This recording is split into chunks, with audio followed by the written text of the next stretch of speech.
అందరికీ నమస్కారం అమ్మ. ఈరోజు మనం తెలుసుకుంటున్న అంశం ఏంటంటే 10th క్లాస్ పబ్లిక్ ఎగ్జామినేషన్ 2025కి సంబంధించి Telugu very important model question పేపర్ని చూసే ముందు ఇంకా మన ఛానల్ సబ్స్క్రైబ్ చేసుకుని వాళ్ళు ఎవరంటే దయచేసి సబ్స్క్రైబ్ చేసుకొని లైక్ చేసి షేర్ చేసి మీ ఫ్రెండ్స్కు రిలేటివ్స్ అందరికీ సబ్స్క్రైబ్ చేసుకోమని చెప్పండి. నా ఛానల్ని సబ్స్క్రైబ్ చేసుకొని ప్రత్యక్షంగా పరోక్షంగా సపోర్ట్ చేసిన వాళ్ళందరికీ పేరు పేరున ప్రత్యేకమైన హృదయపూర్వక ధన్యవాదములు. అందరికీ ధన్యవాదాలు. ఇంకా ఆలస్యం చేయకుండా వీడియోలోకి వెళ్ళిపోదాం. మార్కులు 100 మార్కులు. సమయం వచ్చేసి 3 గంటల 15 నిమిషాలు. 10వ తరగతి. విభాగం 1 అవగాహన ప్రతిస్పందనకు సంబంధించి 32 మార్కులు. క్రింది పరిచిత పద్యాన్ని ఒకదాన్ని చదివి ఇచ్చిన ప్రశ్నలకు జవాబులు రాయండి. పద్యం చదవల్లా, కింద ఇచ్చిన ప్రశ్నలకు సమాధానాలు రాయాల, లేదా తర్వాత ఇంకొక పద్యం ఇచ్చినాడు దానికి సంబంధించిన ప్రశ్నలు జవాబులు. క్వశ్చన్ నెంబర్ 2 క్రింది పరిచిత గద్యాన్ని చదివి ఇచ్చిన ప్రశ్నలకు జవాబులు రాయండి. పారాగ్రాఫ్ చదవడం, దీనికి సంబంధించి కింద ప్రశ్నలు సమాధానాలు ఇచ్చినాడు, జాగ్రత్తగా స్క్రీన్ షాట్ తీసుకోండి. తర్వాత క్వశ్చన్ నెంబర్ 3 రామాయణం నుండి ఇచ్చిన క్రింది వాక్యాలను ఏ కాండాలకు సంబంధించినవో వాక్య రూపంలో రాయండి. క్రింది అపరిచిత గద్యాన్ని చదివి ప్రశ్నలకు జవాబులు రాయండి. పారాగ్రాఫ్ చదవల్ల, కింద ఇచ్చిన ప్రశ్నలకు జవాబులు రాయాల. తర్వాత విభాగం 2 వ్యక్తీకరణ సృజనాత్మకతకు సంబంధించినవి. ప్రత్యక్ష దైవాలు పాఠ్యభాగ కవి ఎర్రన గురించి రాయండి. జాగ్రత్తగా స్క్రీన్ షాట్ తీసుకోండమ్మా. ఇంకా మన ఛానల్ సబ్స్క్రైబ్ చేసుకున్న వాళ్ళు దయచేసి సబ్స్క్రైబ్ చేసుకొని లైక్ చేసి షేర్ చేసి మీ ఫ్రెండ్స్కు రిలేటివ్స్ అందరికీ సబ్స్క్రైబ్ చేసుకోమని చెప్పండి. తర్వాత క్వశ్చన్ నెంబర్ 6 నాటకం ప్రక్రియ గురించి రాయండి.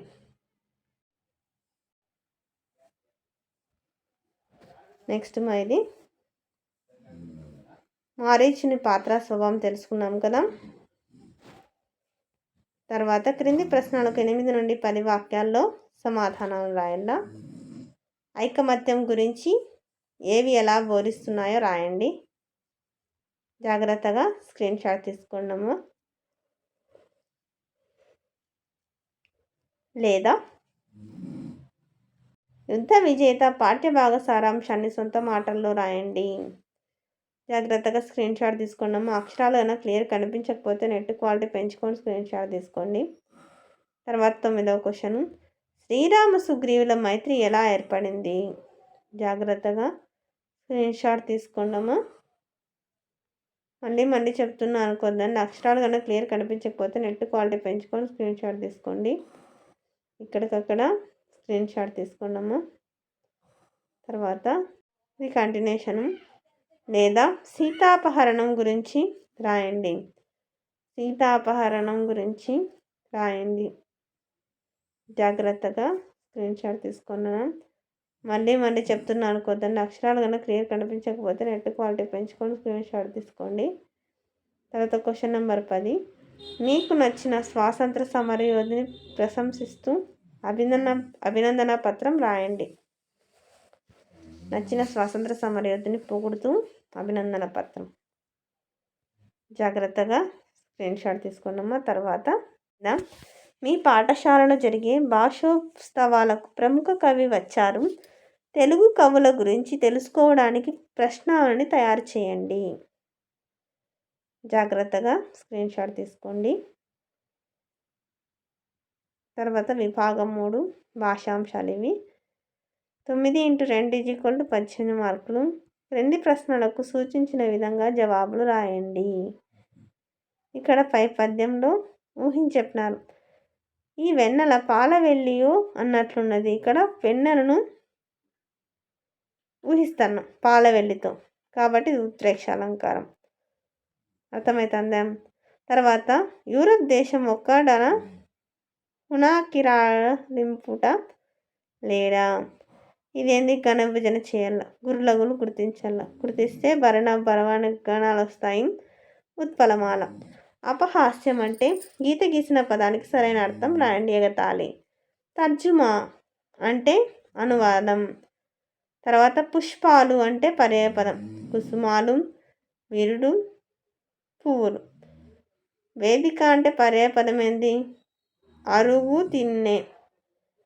నెక్స్ట్ గర్వము అంటే సరైన ప్రకృతి, గర్భము. ముఖము అంటే వికృతి, మోము. మిత్రుడు అంటే స్నేహితుడు, సూర్యుడు. అంబరం అంటే ఏందర్థము? ఆకాశము, వస్త్రం. బుధుడు అంటే ఉత్పత్తార్థం. అన్నింటినీ తెలిసిన వాడు విద్వాంసుడు. తర్వాత భాస్కరుడు అంటే ఉత్పత్తార్థం. కాంతిని కలగచేయువాడు సూర్యుడు.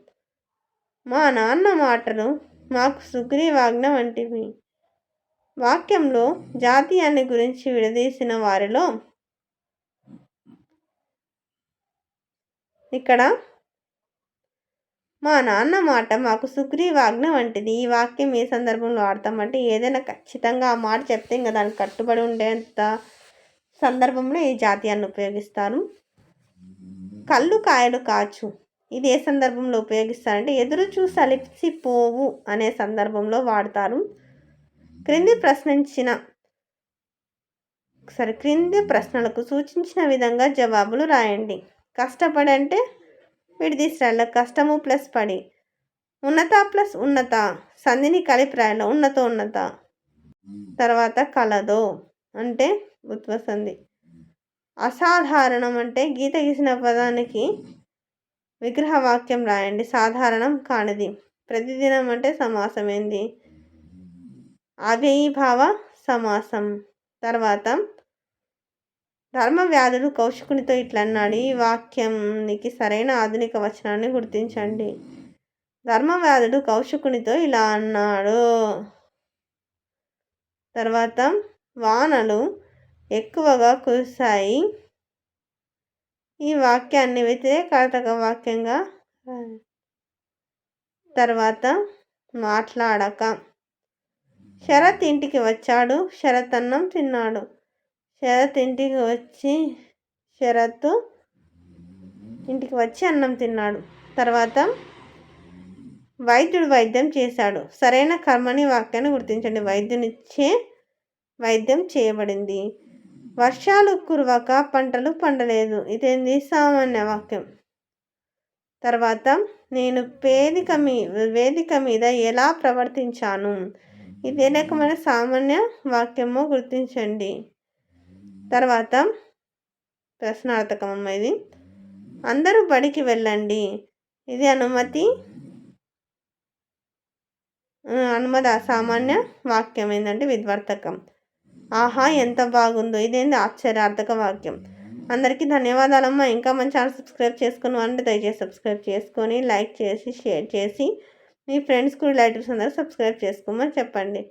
నా ఛానల్ సబ్స్క్రైబ్ చేసుకొని ప్రత్యక్షంగా పరోక్షంగా సపోర్ట్ చేస్తూ అందరికీ పేరున ప్రత్యేకమైన హృదయపూర్వక ధన్యవాదాలు. అందరికీ ధన్యవాదాలు. దయచేసి వీడియోని మాత్రం స్కిప్ చేయడం. ధన్యవాదాలు.